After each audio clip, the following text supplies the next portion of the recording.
Bueno, pues ahí lo están viendo. Han tenido que pasar 10 años para que veamos unas imágenes que en principio estaban previstas para el año 2007.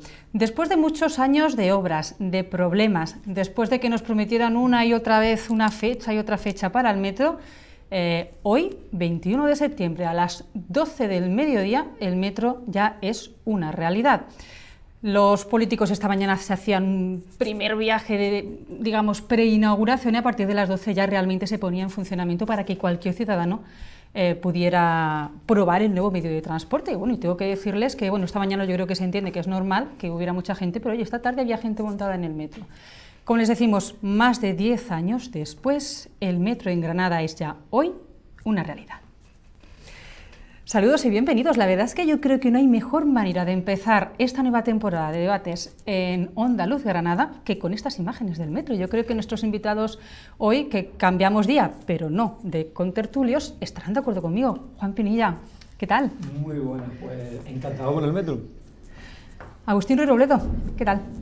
Vuelto de vacaciones, con las pilas bien puestas y muy contento también porque por fin se inaugura el metro. Enrique, ¿cómo hemos pasado el verano? El verano es estupendo. Yo no soy muy de playa, pero Agustín parece que menos que yo, ¿eh? Venís blancos, ¿eh? Sí. Pero a Juan se lo perdonamos que ha tenido un verano realmente hasta arriba, ¿no? Y mira que a mí me gusta la playa, pero efectivamente la he pisado un poquito. No sé si le interesará mucho a los espectadores dónde he estado, pero puedo decir que he estado en una playa y que he estado bastantes días, pero era como un poquito fría. Bueno. Lo mismo aprovechamos el veranillo del membrillo, que viene ahora a final de septiembre, que por cierto, mañana ya empieza el otoño. Ya empieza el otoño. Y dicen que el otoño va a ser un poquito casi veranillo. Poca lluvia y temperaturas altas. Estamos entrenados para eso ya. Ya de los últimos años nos hemos vacunado. Bueno, yo un poco lo que decía, 10 años, yo no sé vosotros, pero a mí en el fondo, quitando ya todos los problemas y las tensiones que ha generado el metro, a mí sí me hacía ilusión ver ya el metro funcionar con gente y decir, bueno, después de todo lo que ha ocurrido, ahí está. Yo he emocionado, yo venía para la tele para el debate, he visto pasar el metro lleno de gente ya usuarios. Oye, yo me he emocionado, no sé vosotros, o estoy demasiado sensible yo, que también es posible. Puede ser, no, pero está claro que echando la vista atrás y con la suficiente distancia ya, y sobre todo si analizamos uno que es persona de su tiempo, y en 2007 ya estaba yo más que instalado aquí en Granada, y veía efectivamente, bueno, los carteles, no sé si os acordáis, de los comerciantes del Camino de Ronda, que fueron los más afectados, es decir, y todos los daños colaterales que ha supuesto en los enfrentamientos tan grandes entre Junta y Ayuntamiento y los retrasos de la obra una y otra vez. Y finalmente, pues sí, Granada tiene metro, Granada ha inaugurado el metro. Esta mañana en las redes sociales se batían en récords de selfie en el metro, la gente lo ha cogido, yo he visto las bocas de metro, que oye, resulta gracioso hablar en Granada de bocas de metro, parece uno que se traslada a Madrid o Barcelona, ¿no? Las bocas de metro, bueno, llenas de gente que entraba, fluía, y sí que efectivamente después de todo lo que ha ocurrido, pues finalmente yo creo que, bueno, debe ser una alegría.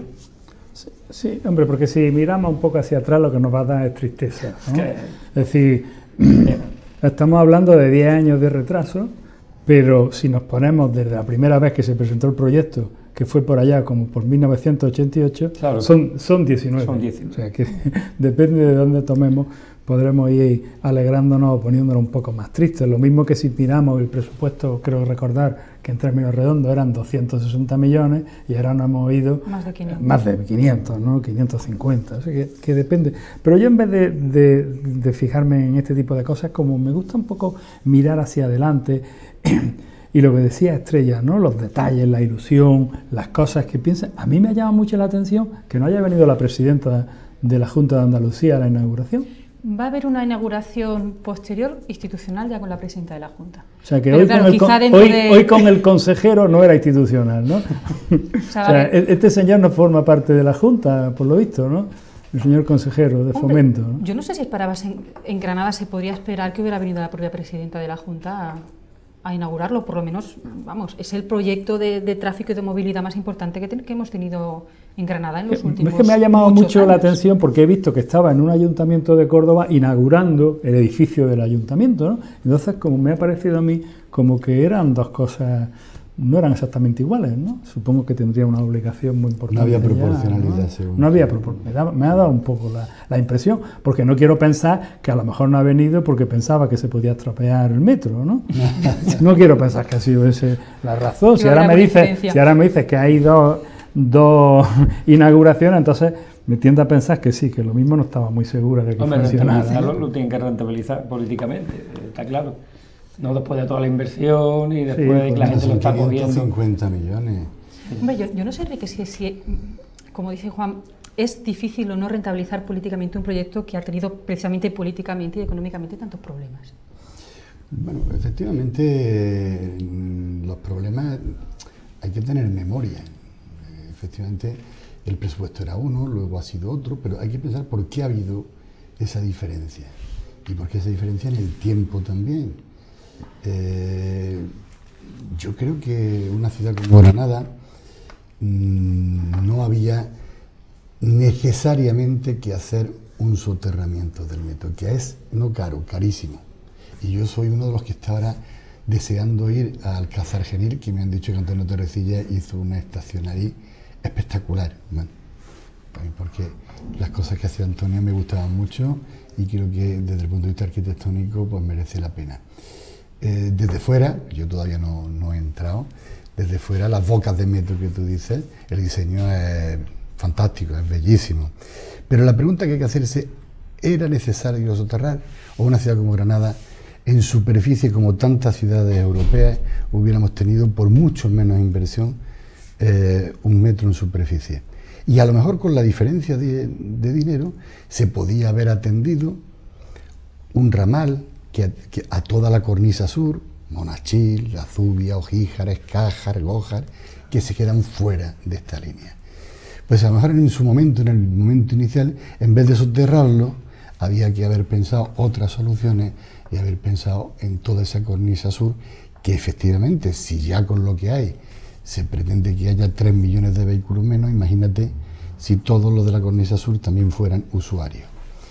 Pero bueno, eso ya no es posible y no ha sucedido. Por tanto, contento, muy contento, tenemos que estar todos y de que los ciudadanos lo utilicen, lo disfruten. Y no chocan contra... Eso es importante. No solo los coches, sino que la cultura de que el metro ya está aquí todos los días, pues también el peatón se acostumbre. Ha pasado tanto tiempo desde que han visto las vías, desde que han estado el césped artificial y tal, y que no pasaba nunca el metro, que ya parece que se puede cruzar por cualquier sitio y tal. Pero pues ahora esa cultura hay que interiorizarla y hacer que el ciudadano, el peatón, el usuario del vehículo y tal, pues sepa que hay otro medio de transporte que tiene unas reglas determinadas de circulación que hay que respetar y que compartir. Y sobre todo, y permíteme, Estrella, esa concienciación tan necesaria, ¿verdad?, de que efectivamente en niveles de contaminación, Granada es una ciudad tremenda en ese sentido, hay mucho por lo que trabajar, los colapsos de tráfico en el camino de Ronda, en el centro de Granada, incluso la circunvalación. Es decir, si el metro, y en ese sentido, y por esos parámetros yo también me mido para alegrarme, ¿no?, que me siento ecologista y me siento tan próximo a esa lucha, si el metro va a servir para descongestionar el tráfico y para aliviar un poco los problemas de contaminación, bendito sea. Bueno, aquí hay dos cosas que no digo que me preocupen, pero que sí, quizá llaman un poco la atención. No sé si es normal o no para un metropolitano. Son dos cosas. Por un lado es la frecuencia de paso por cada una de las paradas. Estamos hablando de que la frecuencia normal son 11 minutos, en momentos de valles se alarga hasta 15 minutos. Yo no sé si eso va a ser un revulsivo o va a hacer a la gente dar un paso atrás, porque la otra cosa, también se lo pongo encima de la mesa, lo hablábamos antes con Agustín, y con Juan, era el tiempo que tarda el metro en hacer el recorrido. Un tiempo que mejor en coche son 10 minutos, en el metro tardas casi media hora. 48 minutos para los 16 kilómetros es lo que está previsto. A mí me ha sorprendido mucho que las declaraciones que han hecho en estos días, o hoy mismo, el propio consejero, hayan sido muy modestos, ¿no? Porque han dicho, bueno, van a quitar 11 millones vamos a hacer 11 millones de viajeros, pero esto no va a descongestionar, va a ser una ayuda, pero no va a ser la solución definitiva. O sea que han sido muy modestos, querrá decir que sus previsiones son de poco uso, ¿no? O de uso moderado. Pues entonces mal empezamos, ¿no? No, digo yo que a lo mejor lo contrario, pero lo que a mí me hace deducirme de una inauguración que tanto el alcalde como el consejero dicen que esto solo es una ayuda y no es la panacea, pues quiere decir que están pensando en un uso moderado. Si los ciudadanos realmente lo usan, pues será un gran éxito. Si no lo usan, pues acabará como el metro o el tranvía de Vélez Málaga, que después de unos años en marcha, pues es un desastre. Lo has visto, ¿no? Tremendo, de momento hay un déficit previsto, un déficit económico de 2 millones. Veremos a ver si eso es así o si sale más. Ya sale con un pequeño problemilla, y era que se quería que el billete fuera combinado, y de momento no lo es. De hecho ha subido el del autobús, ha subido. No sé si para equipararse, pero No, pero el metro es 1,35 € el precio del billete único, con la tarjeta del Metropolitano, que recordemos, del consorcio de transportes, que también sirve, 0,85. O sea, que los precios son razonables, ¿no? ¿Cómo ves los precios? El transbordo va aparte. El transbordo va aparte. Es una de las cosas que hemos querido sacar el tema, porque uno de los asuntos que ha generado controversia entre el Ayuntamiento y la propia Junta. El Ayuntamiento quiere que los transbordos sean gratuitos, que a todos nos vendría muy bien, y la Junta dice, vale, pero es que en ninguna ciudad donde hay metro los transbordos son gratuitos. ¿Qué pensáis con el transbordo? ¿Qué pensáis que debería de ocurrir con el transbordo? Pero los transbordos sí son gratuitos en Madrid, ¿no? Por ejemplo, es decir, tú compras... El otro día el consejero dijo que por lo menos en Andalucía, en Málaga y en Sevilla, los transbordos no eran gratuitos, y que Granada no iba a tener un trato diferencial con el que se tuviera en otras provincias. Parece razonable que el que use más medio público pague más que el que lo use menos, ¿no? Y yo eso lo veo una cosa, y el consejero lleva razón, pero tampoco pasaría nada si se saca un billete combinado que en lugar de 2,60, ¿no?, que es la suma de los dos, pues en lugar de 2,60 sea 2,30. O sea, que haya algún tipo de fomento de uso, ¿no?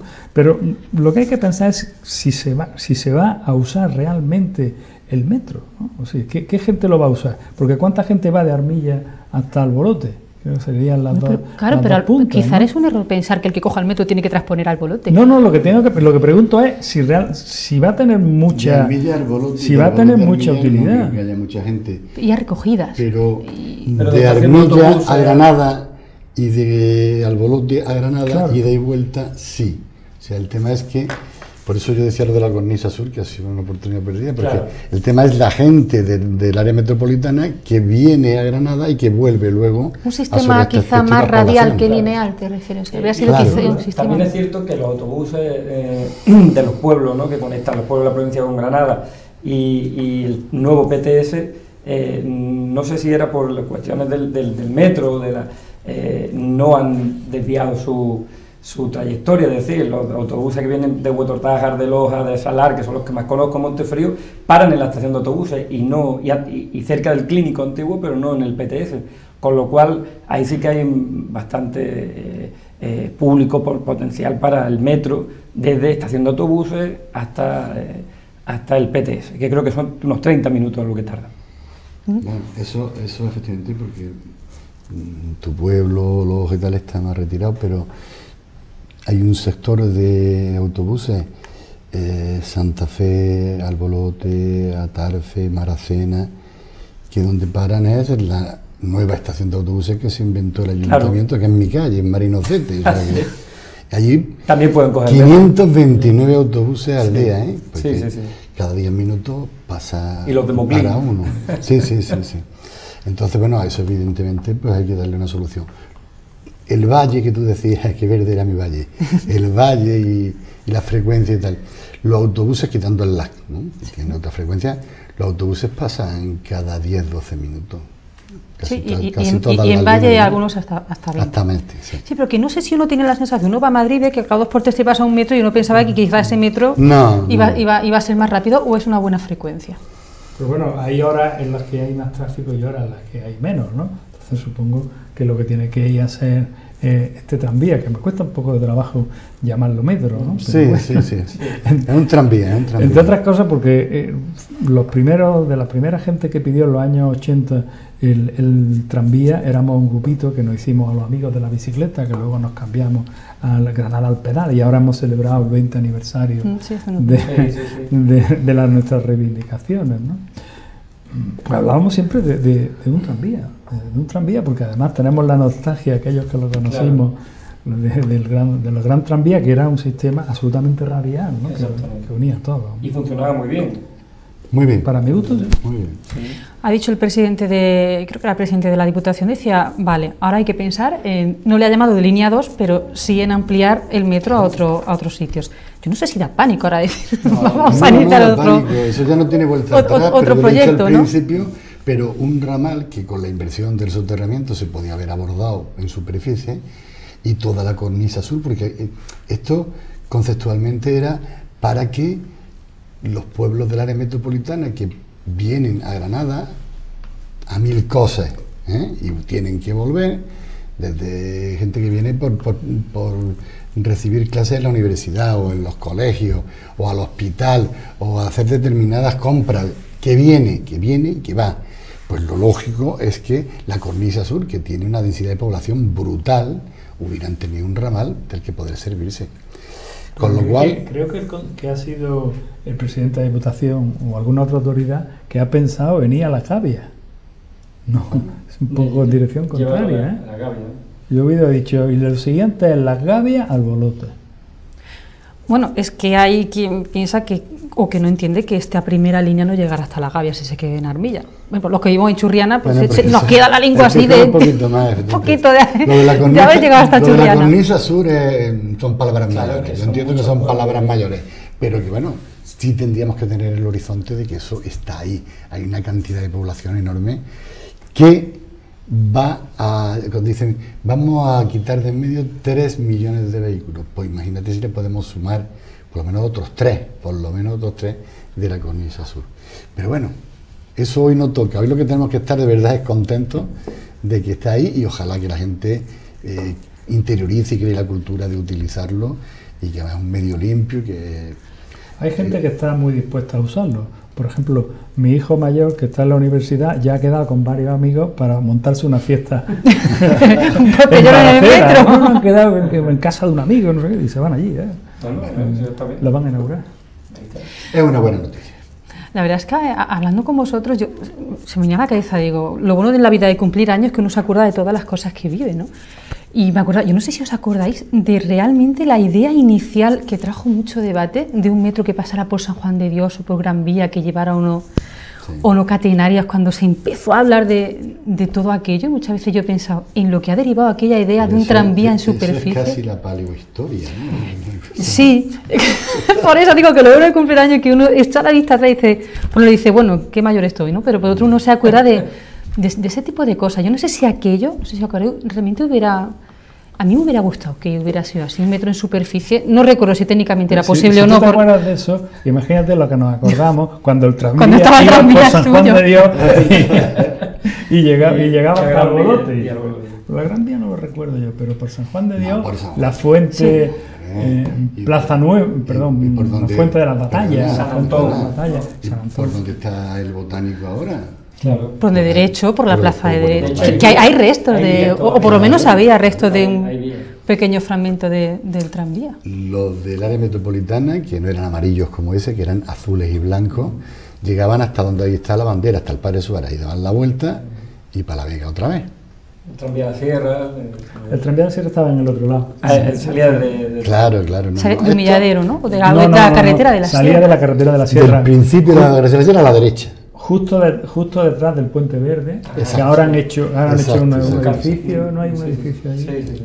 Bueno, pues si les digo, bueno, esto ya es ponernos un poco añejos, pero también hablando de actualidad, tal y como estamos con el tiempo y tal y como están los pantanos, Canales ha llegado a un punto, no sé si lo habéis visto, yo paso todos los días por allí, pero Canales está tan bajito de capacidad que ya están empezando a aflorar los antiguos túneles del tranvía y los puentes del tranvía que normalmente están debajo del... Madre mía. Debajo las fuentes están secas, del pantano. Y hay quien hace poco me decía, no sé si estaréis de acuerdo en esto, tampoco sé si sería viable o no. Concretamente, César Díaz, uno de los debates que hacíamos, decía, hay que recuperar el tranvía a la Sierra. Yo no sé si eso sería o no, hasta qué punto viable, pero dice, habría que recuperar el tranvía a la Sierra. ¿Creéis que sería algo...? Bueno, para los nostálgicos sí, desde luego. Al margen de la nostalgia, pero... claro, porque no sé la utilidad y el público que puede tener el Tranvía de la Sierra, pero sí que efectivamente conectaba a los pueblos CN de la Vega, Pino Genil, ¿verdad? Todos esos pueblos tienen todavía, de hecho, conservan su estación, y llegaba a Huejar-Sierra. Sí, llegaba a Huejar-Sierra, entraba por Maitena casi hasta el barranco. No llegaba a Huejar-Sierra, iba por el otro, por enfrente, claro. Llegaba a Maitena, precisamente. La estación de Maitena. El tranvía dejó de ser rentable porque la gente de Huejar-Sierra empezó a comprarse coches, claro, y ya no se daba la molestia de bajar, claro, una cuesta tremenda. Pues yo, si lo paga la iniciativa privada y a mí como contribuyente no me va a costar dinero, pues lo estudiaría. Ahora, si me dicen que no, que es que la nostalgia hace que la Junta de Andalucía tenga que pagar dinero, yo ya empiezo a discutirlo, ¿no? No, quiero decir que los proyectos están muy bien, pero que a veces los proyectos luego los acaba pagando el contribuyente. Entonces, yo creo que es mejor que lo paguen los clientes, me parece. En unos minutos vamos a hacer una pequeña pausa, pero antes, ¿queréis que ha vuelto el momento de grandes proyectos? Porque claro, durante la crisis económica estaba claro que nadie se atrevía a dar un paso adelante a un proyecto grande. No sé si sería el momento de volver a emprender ese tipo de proyectos, o es algo que ha quedado para la historia de, como dice Agustín, vamos a tener cuidado, que meternos en algo de tal envergadura es complicado. Esto ya lo que hizo la crisis es que en el 2009 y en el 2010 el metro estuviera parado, porque no hubo presupuesto. Y ahora en adelante la crisis habrá remitido, pero el endeudamiento de los poderes públicos está altísimo. Con lo cual no veo yo mucha capacidad de gasto, ¿eh? A lo mejor estoy despistado, pero la capacidad de gasto de todas las administraciones es muy justita, ¿no? Muy limitada. Se está moviendo algo, porque es verdad que hablas con compañeros y parece que tienen más trabajo, parece que hay más movimiento, pero sí es cierto que yo creo que, bueno, hablamos de proyectos, desde luego no iremos a aeropuertos como el de Castellón, ni aeropuertos como... se harán proyectos que yo creo que se estudiará su rentabilidad. Y en cualquier caso, bueno, no sé si coincidís conmigo, lo habéis leído también y le dais credibilidad. Los mismos economistas que predijeron la crisis en 2007-2008 están hablando de una nueva recesión, no tan grande, pero una nueva recesión a finales de año. ¿De este año? De este año. Qué horror. En fin, vamos a hacer una pequeña pausa, porque la verdad es que el metro nos ha encantado empezar hablando del metro, pero yo lo probaré no muy tarde, no sé vosotros. Bueno, Agustín, como va en bici, no sé si te animarás al metro. He venido en bici mirando a ver si veía el metro, pero no había forma, ¿eh? No ha coincidido. Yo sí lo probaré, porque yo creo que la mejor manera de hablar de algo es probarlo y ver cómo... Lo haremos. Y ver cómo funciona, y debatiremos si nos ha gustado el viaje, si ha sido cómodo o no cómodo, si ha ido más rápido o más lento, porque yo veo que hay algunos tramos en los que digo, un poquito lentos, no sé si era por las incidencias y esa velocidad, pero en fin, la verdad es que habrá que probarlo, y ustedes pues háganlo también. Es un medio nuevo, que en Granada lo hemos tenido muchísimos años, que mínimo que dar una oportunidad. Yo os decía antes a ellos, yo creo que le hemos dado poca oportunidad al metro, creo que sí es momento ahora de dársela, ya tendremos tiempo de hacer las críticas que tengamos que hacer, que seguramente las tienen, pues la verdad es que lo haremos. Nosotros nos vamos, porque enseguida vamos a hablar también del Centro Lorca. Qué antiguo, ¿verdad? Nos fuimos de vacaciones hablando del Centro Lorca, pero es que volvemos de vacaciones hablando del Centro Lorca, y adivinen, sin ningún tipo de novedad, nuevo retraso para que el legado esté en Granada, y en definitiva la verdad es que un desastre en ese sentido. Y también hablaremos de todo el conflicto que está habiendo en Cataluña, porque ayer hubo en Granada una concentración, una manifestación de apoyo a la causa independentista. Vamos a hablar de cómo se está viviendo desde aquí todo lo que está ocurriendo allá arriba, en Cataluña. Lo hacemos enseguida, a la vuelta.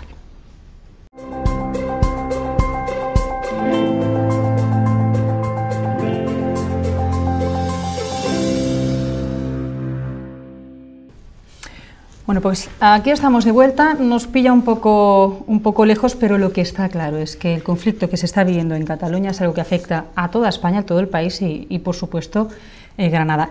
Yo les voy a invitar a que escuchen muy atentamente, porque son de esas veces que vamos a aprender mucho con lo que en concreto Agustín nos va a contar. A veces no le gusta que digamos esas cosas, pero es verdad, y enseguida entenderán por qué les estoy diciendo esto. Un grupo de catedráticos de la Universidad de Granada ha elaborado un manifiesto a favor del cumplimiento de la Constitución. Recuerdan, entre otras cosas, que la Constitución no permite la convocatoria de un referéndum de autodeterminación por parte de una comunidad autónoma.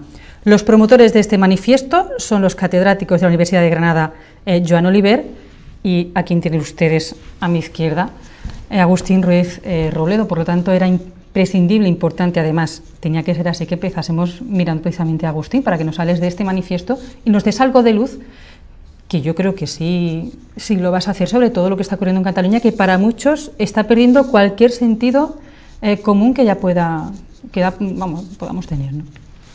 Mira, hay un poeta que le gusta mucho a Juan Pinilla y también a Enrique, que es Bertolt Brecht.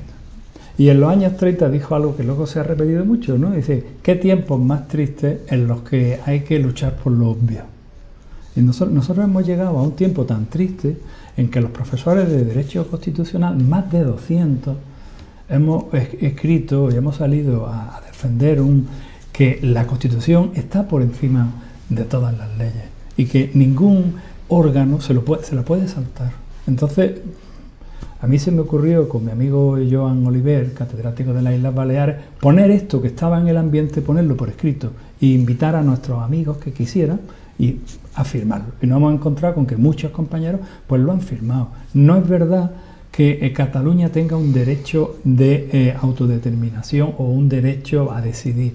No lo permite ni la Constitución española, ni los tratados de la Unión Europea, ni el derecho internacional. Nada permite eso. Y nosotros podremos estar de acuerdo con las decisiones del Tribunal Constitucional o muchas veces las criticamos en nuestros trabajos, evidentemente. Pero una vez que el Tribunal Constitucional decide algo, como en este caso ha decidido la suspensión de las leyes de transitoriedad y la ley de referéndum, los poderes públicos tienen que acatarlo. Y la Generalitat no lo está acatando. Y desde ese momento se ha puesto fuera de la ley. Así que le hemos hecho una petición que lógicamente no nos han hecho ni caso. Vamos, no han hecho ni caso. No nos han dado ni acuse de recibo, diciéndole al presidente de la Generalitat y a la presidenta del Parlamento que por favor que se abstengan de hacer actividades en contra de la prohibición, porque eso es quebrar el Estado de Derecho. Y no hay posibilidad de democracia si no respetamos la ley. Esto ya está muy teorizado, ¿no? Hay incluso un libro que se llama, de Pietro Calamandri, que se llama No hay libertad sin ley. Y aquí se está quebrando la ley, por tanto, tenemos una situación muy peligrosa.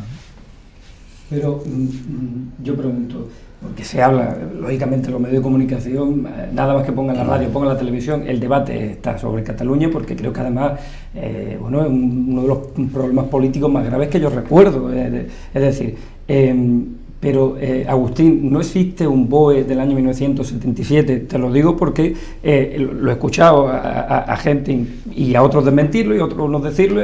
No existe un BOE firmado por el rey en 1977, creo que de 30 de abril puede ser, en el que se habla de derecho de autodeterminación. Lo digo porque lo están utilizando en los medios como un arma arrojadiza. Es decir, existe, está contemplado y está firmado en un BOE, creo que del 77 y creo que en abril del 77, y se habla concretamente del derecho de autodeterminación. En cualquier caso, yo diría, efectivamente la Constitución está para cumplirla, pero cuando hay, y yo no recuerdo, y en lo que he estudiado no existe precedente en España, un problema, llamémoslo como queramos, pero es una cuestión política en la que de una forma tan multitudinaria han salido a las calles y pacíficas, que me gustaría resaltar también lo de pacífica, porque tenemos una historia manchada de sangre con la banda terrorista ETA, ¿verdad? Entonces en Cataluña, que se ha hecho un proceso pacífico, han sido millones de personas las que han clamado. Por lo tanto, no sirve de nada con respecto a la Constitución, es decir, que haya un pueblo, en este caso el catalán, o la mitad del pueblo catalán, que esté pidiendo en las calles independencia, o quizás algo más que haya que leer entre líneas, o quizás algo que haya que leer entre líneas. No somete eso a la Constitución, no cambia eso la Constitución, o no puede cambiar la Constitución. Bueno, la verdad es que plantea cuestiones muy interesantes, Juan, ¿no? Como caso. Yo soy, por obligación, soy lector compulsivo del BOE, pero no me lo sé entero. Entonces tendría que mirar si el 30 de abril de 1977 se habla del derecho a decidir. Suponiendo que se hable, quiero recordar que la Constitución española es de 29 de diciembre de 1978. Por tanto, no tiene nada que ver, es decir, no deja de ser una paradoja. Resulta que los que están acusando ahora al Estado de ser franquista se apoyan en una publicación del franquismo. Bueno, allá ellos con su lógica. Yo lo que te quiero decir, como catedrático de Derecho Constitucional, hasta donde yo sé, la Constitución española no permite la separación de España, ni permite el referéndum. Lo viene diciendo el Tribunal Constitucional desde que se hizo una ley en el País Vasco para hacer un referéndum y el Tribunal Constitucional anuló esa ley.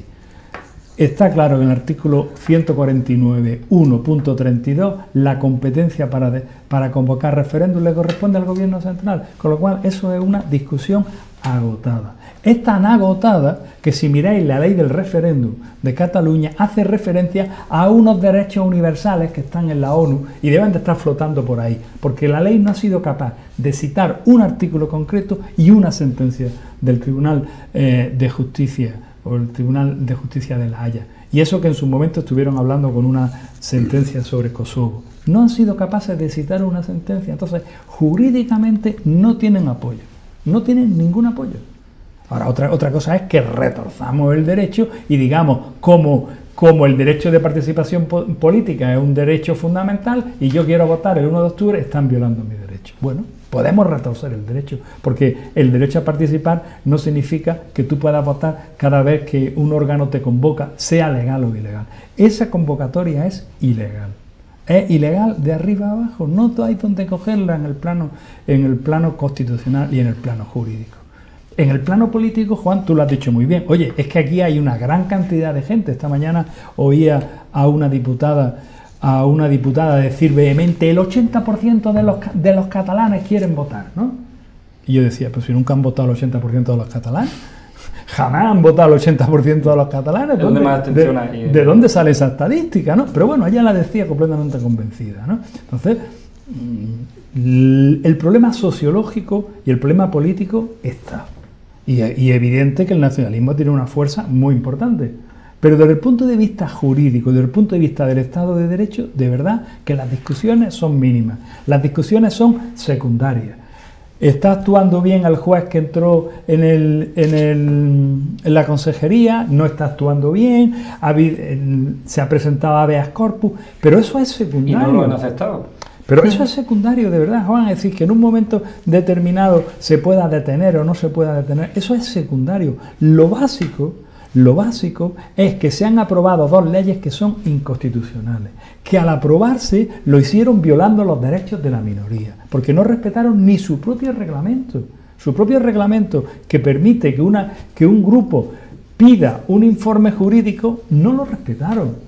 Tan al punto que el secretario, que es un órgano técnico, pero nombrado por la mesa, el secretario del Parlamento dio su informe, su voto en contra, y el letrado mayor también dio su opinión contraria, así porque jurídicamente no hay nada que discutir. Si para reformar el Estatuto de Cataluña se exigen 2/3 del Parlamento, ¿cómo va a exigir la mayoría simple para separarte de España? Si es que es absurdo, si es que cualquiera que sepa un poco de lógica dice que quien no puede lo más, no puede poder lo menos. Si necesitamos 2/3 para reformar el Estatuto, pues será 2/3 o más para la independencia. O sea, es que es una cosa de cajón, o sea, jurídicamente, de verdad, no hay donde cogerlo. Luego podremos discutir, oye, es que el juez aquel de Vitoria o el juez de Madrid se han extralimitado. Lo podremos discutir, pero por favor no nos distraigamos. El asunto principal es que hay desgraciadamente unas autoridades en Cataluña que están violando el ordenamiento jurídico. Ese es el asunto principal. Y encima, pues saliendo y haciendo unas declaraciones que son, para los que sabemos un poco de derecho, son absolutamente ilógicas, ¿no? Diciendo que se está atacando la Generalitat, que la Generalitat está intervenida. Si usted hace un acto ilegal, ¿qué hace? Al revés, el Estado tiene que estarse quieto.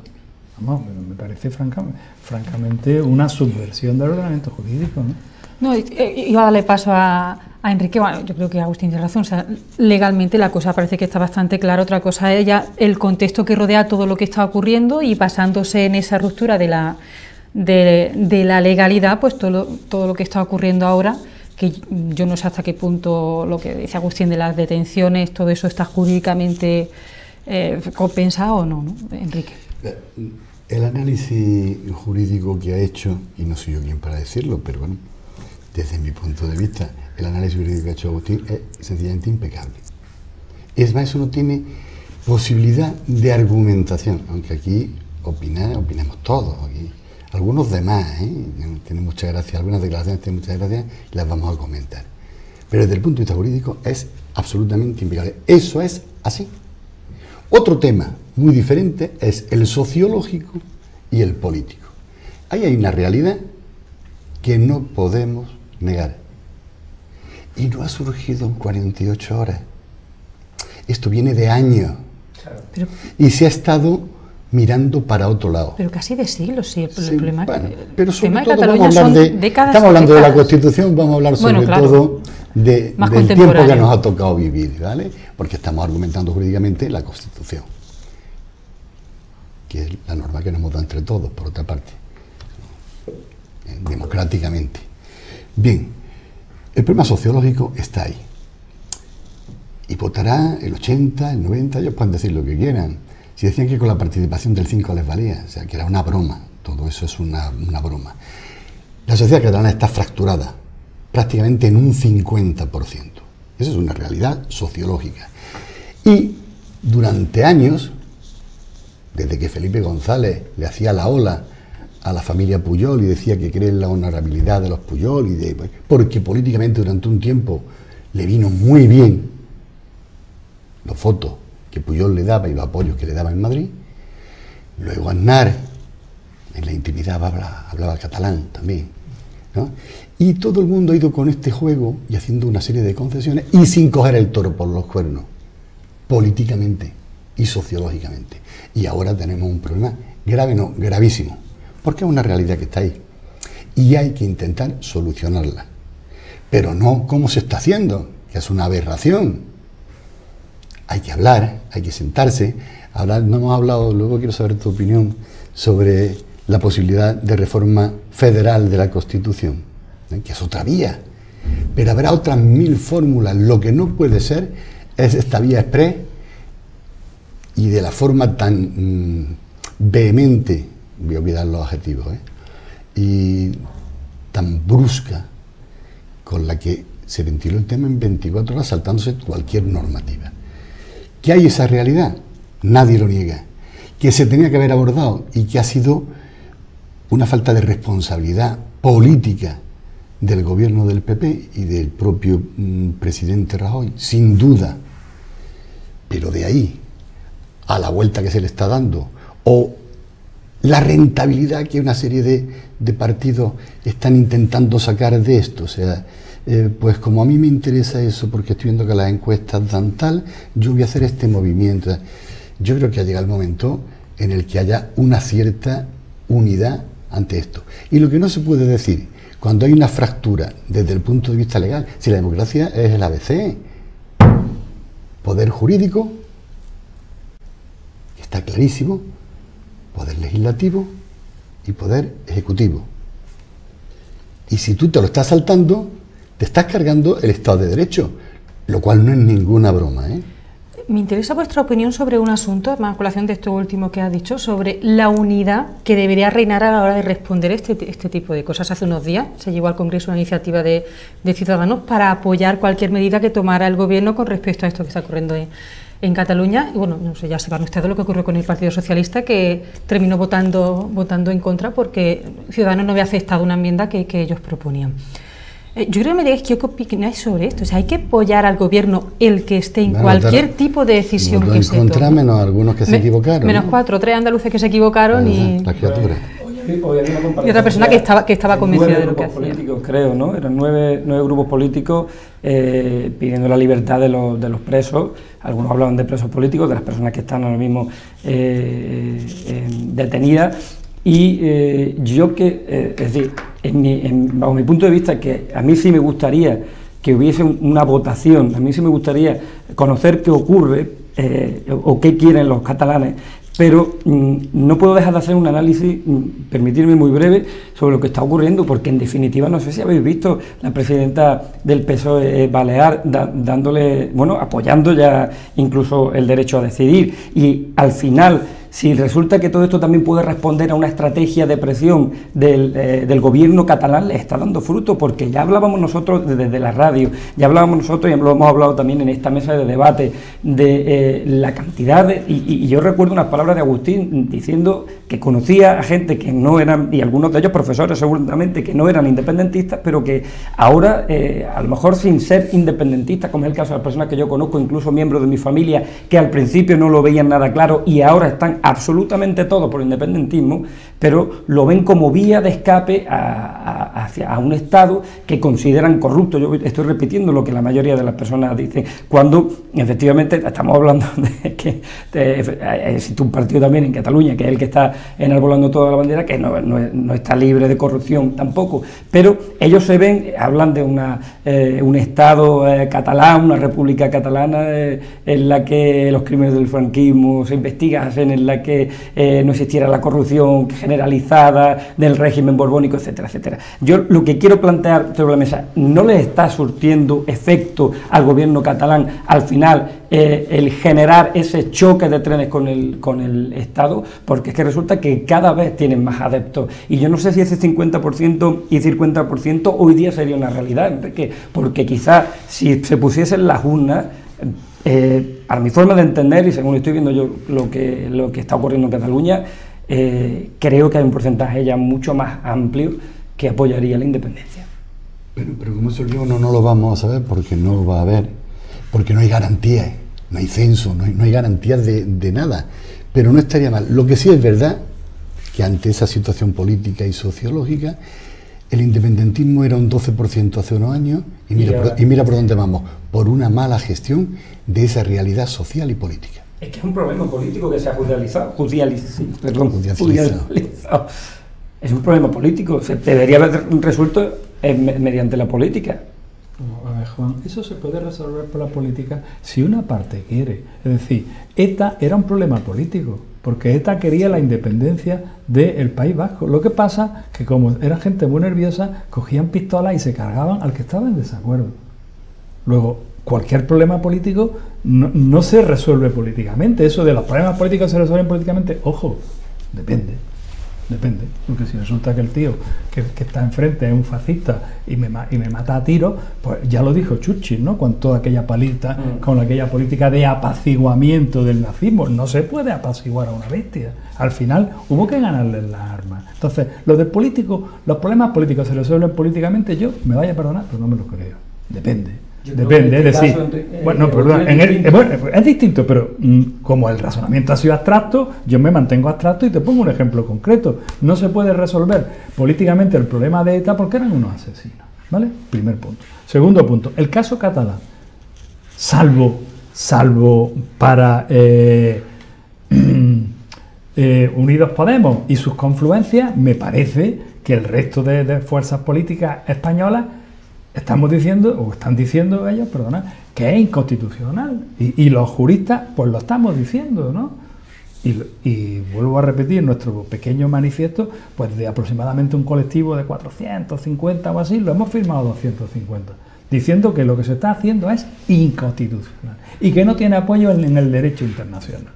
Ese es el problema jurídico. Ahora vamos al problema político, quién tiene la culpa, dónde se ha originado, si nos vamos a 1648, que ya hubo un movimiento de independencia en Cataluña, justo al mismo tiempo que en Portugal, y el rey atendió Cataluña y no consiguió la independencia de Portugal. Sí, podemos irnos a donde queramos, políticamente hablando, pero yo quiero ser muy cabezón con que los que están rompiendo el ordenamiento jurídico son las instituciones catalanas. Y no puedes dar una coz y dar una patada y luego decir que tú no has hecho nada. Y luego si resulta que alguien te responde, decir que hay que ver que me están machacando. Eso es lo que yo me gustaría que quedara un poco claro, que aquí quien ha quebrado la legalidad constitucional ha sido la Generalitat. Y ha quebrado no solo la española, sino su propio reglamento del Parlamento y sus propias mayorías. Eso es lo que han hecho, saltarse el ordenamiento jurídico. Y ahora ya discutimos si a eso hay que darle una recompensa, como ha dicho hoy el ministro, ¿no? Que ha ofrecido darle dinero a cambio de claro, que... Es lo que si a cambio de hacer eso hay que darle dinero, o si como hay por ahí otros firmando, lo que hay que hacer es acabar la autonomía. En fin, bueno, ya cada uno que le dé el arreglo que quiera. Pero yo lo que creo, sinceramente, es que aquí hay un quebrantamiento del orden constitucional. Y eso es una cosa muy seria. Y hay quien lo ha calificado de golpe de Estado. Bueno, no sé si técnicamente se puede hablar de un golpe de Estado, porque es quebrar el ordenamiento jurídico. Yo no sé si es un golpe de Estado o no. Lo que yo sí sé es que es un quebrantamiento del ordenamiento constitucional. Y eso, de alguna forma, tiene que tener remedio. ¿Y dónde lo tiene? ¿Dónde lo está teniendo? En los jueces, en la judicatura. Ahí es donde yo quiero ir en la recta final, porque yo sabía que este tema no iba a ocupar tiempo. Claro, ¿cómo lo veis? Porque la cosa se está poniendo cruda. No sé si pensáis que va a ir a peor, que va a ocurrir desde hoy o desde estos días hasta el 1 de octubre, porque se está poniendo, no sé si compartís esa opinión, ¿vale? Se está poniendo fea la cosa. Con los cuerpos de seguridad del Estado, que al final yo creo que van a ser, o pueden ser algunos de los grandes perjudicados, que se terminen enfrentando cuerpos de seguridad del Estado que nunca deban hacerlo. Claro, es que ha habido algún otro proceso o que aflore la violencia, y lo que en principio era algo apagado se convierta en la bestia que decía Agustín. Esperemos que no, pero todos los escenarios se pueden contemplar. De todas formas, ha habido algún proceso en los años que llevamos de constitución, de democracia, que hayan puesto tan en jaque efectivamente al Estado de derecho como este, es decir, y cada vez son más las personas que se manifiestan, cada vez son más las personas que piden la independencia, con lo cual yo creo que algo va a ocurrir y debe ocurrir. A mí me gustaría que el pueblo, insisto, que se votase, que pudiesen votar en garantía y que se recogiese en una constitución eso, el derecho a autodeterminación, no se recoge. A mí me gustaría. Luego miraré lo del BOE porque quizás me están bailando las fechas, pero en cualquier caso algo debe ocurrir y no creo desde luego que tal y como están las cosas Cataluña vaya a aceptar una limosna del ministro para cambiar su futuro, ¿no? Eso nos lleva a, suponiendo que se entrara en ese mercaderío, cosa que tampoco es deseable, nos llevaría a un segundo escenario, y sería a una España asimétrica. Eso tiene otros problemas, y iba a haber otros pueblos que dijeran ¿por qué? Pero quizá eso lo llevamos viviendo mucho tiempo, una España asimétrica. Sí, ya lo estamos haciendo, no sé si lo veis pero así. Si se acentúa. Yo creo que quiero discutir a Juan eso de que cada vez son más. Agustín, te doy 1 minuto y medio. Que nos queda. No por nada. No porque te quieras cortar, porque es lo que nos queda. Que cada vez son más catalanes los que quieren la independencia. Pero vamos a ver, ayer ¿cuántas personas había en la calle? ¿20.000? Había muchas. ¿40.000? Había en muchos sitios. Dime cuántos, porque son 5,5 millones de votantes. ¿Vale? Si había 40.000, pues no había 5,5 millones de votantes. Y lo que yo tengo entendido es que este 11 de septiembre ha habido menos gente que el año pasado. Entonces, yo te quiero discutir la mayor. El segundo problema, aquí tenemos un problema claramente de política. ¿Cuál es el ámbito para tomar las decisiones? Y los nacionalistas están diciendo Cataluña, y los unionistas estamos diciendo España. Entonces, aquí hay un problema de lenguaje muy importante. O sea, Cataluña tiene la capacidad para decidir si tiene que ser un Estado independiente. Pues hay gente que piensa que sí y otra gente que piensa que no. Por ejemplo, en Estados Unidos hubo en 1861, ¿no? Una guerra de la independencia, porque hubo unos estados que se declararon independientes, y Estados Unidos, creo que país democrático donde lo haya, dijo que no. En Lombardía se intentó hacer un referéndum de independencia y el Tribunal Constitucional italiano dijo que era inconstitucional. El año pasado en Alemania un pequeño partido de Baviera quiso reclamar el derecho a la independencia y el Tribunal Constitucional ha dicho que no. A ver, que no somos tan raros, ¿eh? No somos es lástima que no hubiera tiempo, porque lo podemos hablar otro día. Como esto vamos... Hasta el 1 de octubre nos quede, después creo que también. Después creo que casi hablaremos más que ahora. Pero estaría bien que cuando toque, que será el próximo martes, el próximo jueves, ¿no? Con seguridad, que habláramos también de Canadá y de Quebec, que yo creo que se puede mirar uno en ese espejo también. Muchas veces verá que es cuestión de hacer historia, a veces miramos poco, como hacía Agustín ahora mismo, hacia atrás, lo que decía Albert, que no somos únicos, que hay problemas que se han repetido en otros lugares y ver cómo se ha solucionado eso en otros lugares. Otra cosa es que se deba o se quiera aquí o no darle la misma solución que se le ha dado en esos sitios. En fin, nos hemos quedado sin tiempo. La verdad es que es un placer. Yo estaba deseando volver a las tertulias y me encanta hacerlo, la verdad, que con vosotros. Muchas gracias, Juan, Agustín. Gracias. Enrique, la semana que viene hablaremos, entre otras cosas, de nuestra experiencia con el metro, que ya es una cosa mía personal. Muchas gracias a todos ustedes. Nos vemos ya la próxima semana.